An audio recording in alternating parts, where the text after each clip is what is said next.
रिया और रितु काफी अच्छे दोस्त थे। दोनों की आपस में खूब बनती। दोनों एक ही ऑफिस में काम किया करती थी। रिया रितु को अच्छा दोस्त मानती, लेकिन रितु। अरे रिया, तुम लोगों का अपना मकान नहीं है, क्यों नहीं तुम और नरेंद्र भी हमारी कॉलोनी में ही मकान ले लो। हाँ यार, आइडिया तो अच्छा है, लेकिन इतने पैसे आएंगे कहाँ से? अरे, हमारे होते हुए तुम्हें घबराने की जरूरत नहीं है। रुको, मैं अपने दूर के एक भाई से बात करती हूँ। उसका यही काम है, लोगों को घर दिलाना। थोड़ा सा कमीशन लेता है, लेकिन मार्केट के रेट से कम दामों में घर भी दिला देता है। अरे वाह, तुम अपने भाई से बात करो, मैं नरेंद्र से बात करती हूँ। रितु रिया के जाने के बाद अपने भाई को फोन करती है। अरे भाई, कोई मकान बिक रहा हो तो बताओ, मेरी एक सहेली को चाहिए। अरे है ना, पूरे 40 लाख का है। ओ भाई, ठीक है, फिर मैं उसे 45 लाख का बोलूंगी। दोनों मिलकर 5 लाख का आधा आधा बांट लेंगे, ठीक है? रितु रिया को मकान दिला देती है। लेकिन एक दिन उसका नया मकान देखने नरेंद्र की बहन आती है। अरे भैया, मकान तो अच्छा है, कितने का लिया? तुम्हारी भाभी की सहेली ने दिलवाया है। बड़ा ही ठीक रेट में मिल गया नीरू, सिर्फ 45 लाख का। तभी नीरू का पति बोलता है। नरेंद्र, ये तो बहुत महंगा है। मेरे दोस्त ने भी यही मकान सिर्फ 38 लाख में लिया है। चलो, मैं तुम्हें उनके घर ले चलता हूँ। दोनों नरेंद्र की जीजाजी के दोस्त के घर जाते हैं, जहां उन्हें रितु का भाई मिल जाता है। क्या बात है, आपने हमें धोखे से महंगा मकान बेचा है। पता है कितनी मेहनत की कमाई का पैसा है। अब ये तो आप उन मैडम से पूछे जिन्होंने आपको ये मकान दिलाया है। उनके कहने पर ही मैंने ये रेट लगाया था। अब नरेंद्र को रिया पर गुस्सा आ जाता है।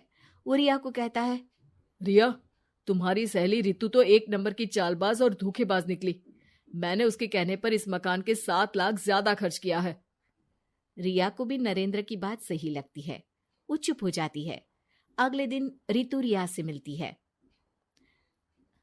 रितु, मुझे तुझसे ये उम्मीद नहीं थी। तुमने 38 लाख का मकान 45 लाख में हमें बिकवा दिया। रितु अपनी पोल खुलती देख जोर जोर से रोने लगती है। अरे मैंने क्या बुरा कर दिया, तेरा भला ही तो सोचा था। अरे तुझे उस प्रॉपर्टी डीलर की बात पर भरोसा है, लेकिन अपनी सहेली पर नहीं। रिया को रितु के आंसू सच्चे लगते हैं और वो उसे शांत करती है। अरे अच्छा, शांत हो जा, चुप हो जा।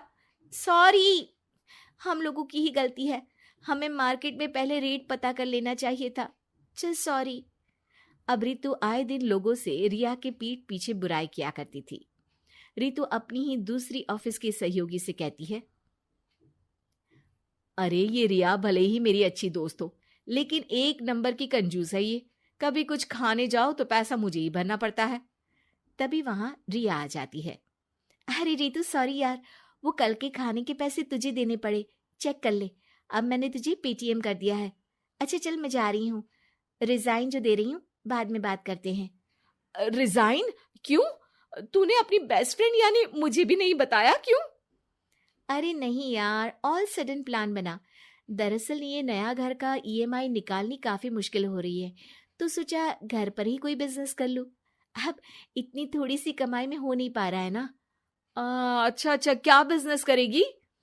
देख, तू तो जानती है कि यहाँ मुझे सिर्फ 15,000 मिलता है, लेकिन घर में बच्चों का प्ले स्कूल खोलूंगी तो पूरे 4,000 एक बच्चे से मिलेगा। 10 भी आ गए बच्चे तो पूरे 40,000 की कमाई, वो भी घर पर रहकर। है ना अच्छा आइडिया? रितु को रिया की बात से जलन होती है। वो कहती है। अरे फिर 10 क्या, 50 बच्चे का ही सोचना। अरे कहाँ यार, घर में इतनी जगह कहाँ। सुन ना, एक काम करते हैं, हम मिलजुल कर किराए का मकान लेकर उसे सजाते हैं। फिर ज्यादा कमरे होंगे तो ज्यादा बच्चे आ सकेंगे ना। हाँ, लेकिन मैं एक बार नरेंद्र से पूछ लेती हूँ। रिया नरेंद्र को सारी बात बताती है। देख लो रिया, मुझे तुम्हारी इस सहेली में जरा सा भी विश्वास नहीं है। अरे नहीं नहीं, वो ऐसी नहीं है। मिलकर काम करेंगे, जो पैसे आएंगे आधे आधे बांट लेंगे। इसमें बुरा क्या है, काम भी अच्छा होगा। फिर क्या था, दोनों मिलकर काम शुरू करते हैं। पूरा कमरा बच्चों के हिसाब से सजा दिया जाता है। टीवी, फ्रिज, बेड और न जाने क्या क्या। तेरे और मेरे मिलाकर 2 लाख का खर्च हो गया। अरे कोई बात नहीं, पैसे कमाने के लिए इन्वेस्टमेंट तो करनी पड़ती है।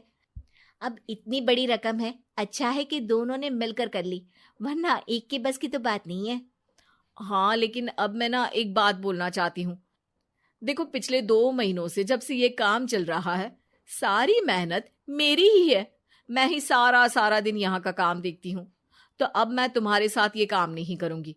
अकेले मैं ये स्कूल चलाऊंगी। अरे ऐसे मत बोलो रितु, मैंने नौकरी भी छोड़ दी। थोड़ी बहुत सेविंग्स थी, वो भी मैंने स्कूल को बनाने में लगा दी। अब यार, तुम तो आलसी भी हो। मुझे नहीं लगता तुम ये काम कर पाओगी। रितु, नरेंद्र ठीक बोलते थे, तुम भरोसे के लायक नहीं हो। ये मेरी गलती है कि मैंने तुम पर विश्वास किया। अच्छा जी, तो गलती की ना। मैं तुमको तुम्हारे पैसे धीरे धीरे करके दे दूंगी। अच्छा होगा कि अब तुम यहां से निकल जाओ। बेचारी रिया सर झुकाकर घर वापस आ जाती है। नरेंद्र, वही हुआ जिसका डर था। रितु ने मुझे पार्टनरशिप से हटा दिया। मैं ये बात जानता था रिया, लेकिन मैंने तुम्हें इसलिए फोर्स नहीं किया क्योंकि जब तक तुम खुद धोखा नहीं खाती, तुम्हें अकल नहीं आती। हाँ, लेकिन अब वही जो पहले सोचा था। और फिर क्या, रिया घर से ही बच्चों को संभालने का काम शुरू